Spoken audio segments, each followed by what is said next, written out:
সকল শীর্ষ সন্ত্রাসীরা আজকে রিকশার বিপক্ষে মাঠে নেমেছে। তারা জনগণকে ভীতি প্রদর্শন করছে। এই সকল শীর্ষ সন্ত্রাসীরা যারা জেলে বন্দী থাকার কথা, তারা আমার মোহাম্মদপুরে এসে আমার ভোটারদেরকে ভীতি প্রদর্শন করবে, এই দৃশ্য আমরা দেখতে চাই না। 400 মিটারের মধ্যে ক্যামেরা নিয়ে যাওয়া যাবে না, তার অর্থ এটা ভয়াবহ এক ইঙ্গিত করছে। 2013 সালে শাপলা চত্বরে নবী প্রেমের আওয়াজ তুলবার অপরাধে আমাকে তখন কারারুদ্ধ করা হয়। 2021 সালে বাংলাদেশের স্বাধীনতার, বাংলাদেশের ইসলাম এবং মুসলিম জাতিসত্তার কথা বলবার অপরাধে আমার উপর ইতিহাসের জঘন্যতম নির্মম মিথ্যাচার, অমানবিক নির্যাতন পরিচালনা করা হয়। 40 দিন পর্যন্ত শুধুমাত্র রিমান্ডে নিয়ে আমার উপর অকথ্য নির্যাতন পরিচালনা করা হয়। দীর্ঘ 3 বছরের বেশি সময় কারাগারের মধ্যে আরেক কারাগারে আমাকে বন্দী করে রাখা হয়। অন্য সব বন্দীরা যেখানে মানুষের সাথে কথা বলার সুযোগ পেত, আমাকে জনবিচ্ছিন্ন করে কারাগারের মধ্যেও মানসিকভাবে নির্যাতন করে করে নিঃশেষ করে দেওয়ার সকল ষড়যন্ত্র পরিচালিত হয়েছে। মহান আল্লাহ পাক রব্বুল আলামিনের শুকর, দেশের সর্বশ্রেণীর মানুষ আমার জন্য প্রাণ খুলে দোয়া করেছেন।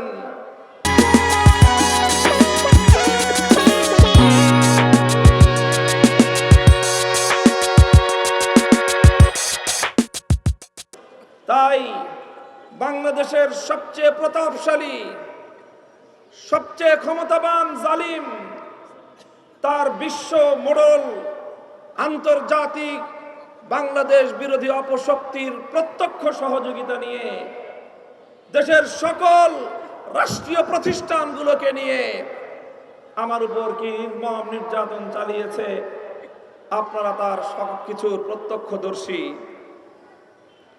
এই সব নির্যাতনের পরেও আমরা হাসি মুখে সবকিছু বরণ করে নিয়েছি, একটি স্বপ্ন নিয়ে, একটি আশা নিয়ে। একটা দিন আসবে, বাংলার মাটি আবার ফ্যাসিবাদ মুক্ত হবে, এই মাটিতে জুলুমের কবর রচিত হবে। বাংলাদেশের মানুষ আবার তারা তাদের স্বাধীনতা ফিরে পাবে। এদেশের মানুষ তারা অধিকার নিয়ে বাঁচতে পারবে, এমন একটি দিনের স্বপ্ন নিয়ে সেই নির্যাতনের কঠিন দিনগুলোতে আমরা সময় পার করেছি, বিশেষ করে আমি।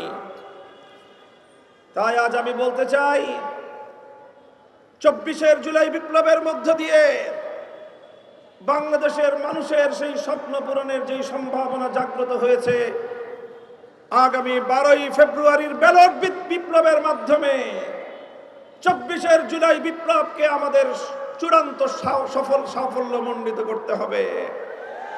মনে রাখতে হবে, 12 ফেব্রুয়ারির ব্যালট বিপ্লব যদি ব্যর্থ হয়, 24-এর 1.5 সহস্রাধিক শহীদের রক্ত, 30,000-এর বেশি যুদ্ধাহত জুলাই যোদ্ধাদের ত্যাগ এবং কোরবানি ব্যর্থ হতে বসতে পারে।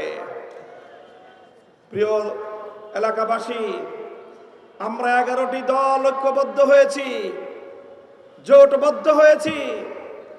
আমাদের ব্যক্তি, পরিবার, দল, গোষ্ঠী, জোটের ভাগ্য গড়ার জন্য নয়, আমরা জোটবদ্ধ হয়েছি বাংলাদেশের মানুষের ভাগ্য গড়ার জন্য।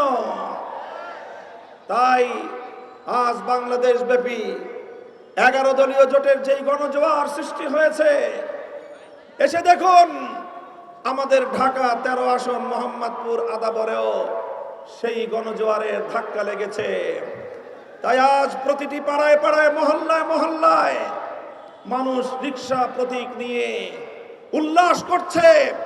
উৎসব মুখর পরিবেশে 12 ফেব্রুয়ারি গণভোটে হ্যাঁ এবং রিকশা মার্কার প্রতীকে সিল মারার জন্য অধীর আগ্রহ নিয়ে অপেক্ষা করছে।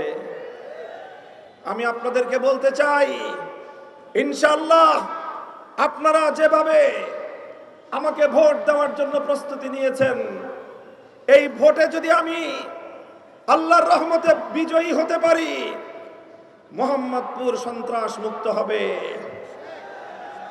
মোহাম্মদপুরের ব্যবসায়ীরা ইনশাআল্লাহ আপনাদের আর চাঁদা দিতে হবে না। মোহাম্মদপুরের মায়েরা আমার, আমি আপনাদেরকে আশ্বস্ত করতে চাই, আপনাদের সোনার সন্তানদেরকে মাদকের আর করাল গ্রাস মোহাম্মদপুরে আর ধ্বংসের দিকে ঠেলে দেবে না ইনশাআল্লাহ। মাদক, সন্ত্রাস, চাঁদাবাজি মুক্ত এক মোহাম্মদপুর ইনশাআল্লাহ আমি আপনাদেরকে উপহার দেব ইনশাআল্লাহ। তবে কথা হলো এই, আজ একটি দল, একটি গোষ্ঠী মোহাম্মদপুর, যেটা ইতিমধ্যে ঢাকাবাসীর কাছে ক্রাইম জোন হিসেবে, কিশোর গ্যাং এবং মাদকের সাম্রাজ্য হিসেবে পরিচিতি পেয়েছে, সেখানে একজন লোক প্রার্থী দিয়েছে পারিবারিকভাবে, যার বাবা ছিল আন্তর্জাতিক পর্যায়ের অস্ত্র ব্যবসায়ী। আমি জানি না এই মোহাম্মদপুরে কেন অস্ত্র ব্যবসায়ীকে পাঠানো হলো। আমাদের মোহাম্মদপুরকে আবার তোমরা মাস্তানি এবং গুন্ডামির আখড়ায় পরিণত করতে যদি চাও, আমরা যে কোনো মূল্যে তোমাদের সেই ষড়যন্ত্র, সন্ত্রাস, গুন্ডামির এই ষড়যন্ত্র আমরা রুখে দেব ইনশাআল্লাহ। আমাদেরকে মোহাম্মদপুরে এসে গুলশান থেকে একজন অতিথি, তিনি আমাদেরকে হুমকি দেন, তার দলের নেতা কর্মীরা পেশাব করে দিয়ে আমাদের দাড়িপাল্লা, রিক্সা, সব ইসলামপন্থীদেরকে নাকি তারা ভাসিয়ে দিবেন। আমি মোহাম্মদপুরের মানুষের কাছে এর বিচার চাই, আপনারা এর বিচার করবেন। একজন মানুষ, এদেশের মানুষ জানে দাড়িপাল্লা এটা দীর্ঘদিন ধরে বাংলাদেশ জামাতে ইসলামী ইসলামের নামে রাজনীতি করেন, ইসলাম প্রতিষ্ঠার আন্দোলন করে। সেই প্রতীক এবং রিক্সা মার্কা মেহনতি মানুষের, লাখো মানুষের রুটি রোজগারের ব্যবস্থা হয় যেই রিক্সায়।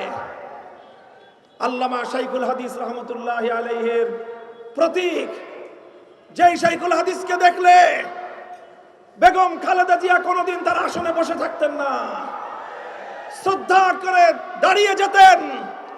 আজ সেই অস্ত্র ব্যবসায়ীর ছেলে এসে মোহাম্মদপুরে হুমকি দেয় যে তারা পেশাব করে শাইখুল হাদিসের রিক্সা সহ সব ভাসিয়ে দিবেন। আমি জানতে চাই এই আস্পর্ধা সে কোথায় পেল? তার নির্বাচনী প্রচারণায় কোথাও বাংলাদেশ জাতীয়তাবাদী দল বিএনপির নামটুকু পর্যন্ত রাখে নাই। সে এনডিএম এর অস্ত্রের ব্যবসায়ীর সন্তান মোহাম্মদপুরে এসে পেশাব করে যদি অপবিত্র করতে চাও, মোহাম্মদপুরের মানুষ নিজেদের এলাকার পবিত্রতা রক্ষা করার জন্য নিজেরাই উদ্যোগ নেবে ইনশাআল্লাহ। আমি আপনাদেরকে বলতে চাই, ইনশাআল্লাহ আপনারা যদি আমাকে ভোট দিয়ে নির্বাচিত করেন, আমি জাতীয় সংসদে গিয়ে আল্লাহর কোরআনের কথাগুলো তুলে ধরবো ইনশাআল্লাহ। আল্লামা সাইদি রহমতুল্লাহ আলাইহি যেভাবে সারা বাংলাদেশে কোরআনের কথার আওয়াজ তুলবার পর জাতীয় সংসদে আল্লাহর কোরআনের ভাষ্যকার হিসেবে ভূমিকা পালন করেছেন, ইনশাআল্লাহ আমিও আল্লাহর কোরআনের কথাগুলো জাতীয় সংসদে তুলে ধরতে চাই।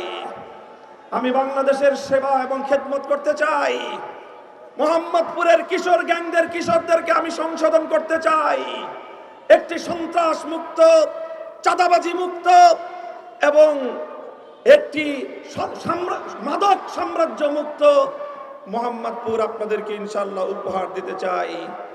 মোহাম্মদপুরের মা বোনেরা, আপনাদের অনেক আবদার, অনেক দাবি দাওয়া রয়েছে, সব কথা বলার সময় নেই। নির্বাচিত হলে অন্তত আমাদের এই বৃহত্তর মোহাম্মদপুরের মধ্যে শুধু মা বোনদের জন্য নিরাপদে বিচরণ করার জন্য এবং বিনোদনের জন্য একটি সুন্দর এমন একটি পার্ক তৈরি করব ইনশাআল্লাহ, যেখানে নিরাপদে আমাদের মা বোনেরা সকাল সন্ধ্যা একত্রিত হতে পারবেন, সামাজিক কর্মকাণ্ডে মিলিত হতে পারবেন এবং তাদের জন্য নিরাপদ পরিবেশে তারা সেখানে বিনোদন এবং পায়চারি করতে পারবেন ইনশাআল্লাহ। আমি মোহাম্মদপুরের প্রশাসনকে লক্ষ্য করে একটি কথা বলতে চাই।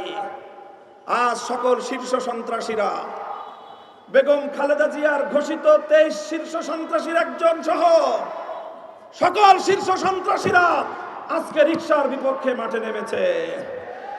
তারা জনগণকে ভীতি প্রদর্শন করছে। এই সকল শীর্ষ সন্ত্রাসীরা যারা জেলে বন্দী থাকার কথা, তারা আমার মোহাম্মদপুরে এসে আমার ভোটারদেরকে ভীতি প্রদর্শন করবে, এ দৃশ্য আমরা দেখতে চাই না। আপনারা নির্বাচন কমিশনের পক্ষ থেকে যেই কথা বলা হলো, সকলেই বলেছেন 400 মিটারের মধ্যে ক্যামেরা নিয়ে যাওয়া যাবে না। তার অর্থ এটা ভয়াবহ এক ইঙ্গিত করছে। আমি নাহিদ ইসলামের সাথে সুর মিলিয়ে বলতে চাই, আমরা অনেক সংগ্রাম করেছি, 15 বছর লড়াই করতে করতে আমরা ক্লান্ত। এবার বাংলাদেশটা গড়ার জন্য একটু মনোযোগী হয়ে আমরা শান্তিপ্রিয়ভাবে কাজ করতে চাই। জনগণের ভোটের অধিকার যে রক্তের মাধ্যমে প্রতিষ্ঠিত হয়েছে, যদি এই সকল দুরভিসন্ধির মাধ্যমে জনগণের ভোটাধিকার নিয়ে ছিনিমিনি খেলবার কোনো পায়তারা করেন, আমরা আবার জুলাই যুদ্ধের হাতিয়ার নিয়ে মাঠে নামবো। কিন্তু আমরা কিন্তু জনগণের ভোটের অধিকার প্রতিষ্ঠিত করা ছাড়া ঘরে ফিরবো না ইনশাআল্লাহ। তাই আপনাদের প্রতি আমার আহ্বান, মোহাম্মদপুর আদাবর শেরে বাংলা নগরের মানুষের প্রতি আমার আহ্বান, আমি 11 দলের নির্বাচনী প্রচারণায় একজন শীর্ষ দায়িত্বশীল হিসেবে আমার 13 আসনের পাশাপাশি সারা দেশে আমাকে ক্যাম্পেইন করতে হয়েছে। আমি আপনাদের সকলের দ্বারে দ্বারে যেতে পারি নাই। আমার অবশিষ্ট সময়টুকুতে আপনাদের কাছে করজোরে অনুরোধ করব, আপনারা প্রত্যেকে একজন মামুনুল হক হয়ে সকলের কাছে আমার পক্ষ থেকে আহ্বান পৌঁছে দিবেন ইনশাআল্লাহ।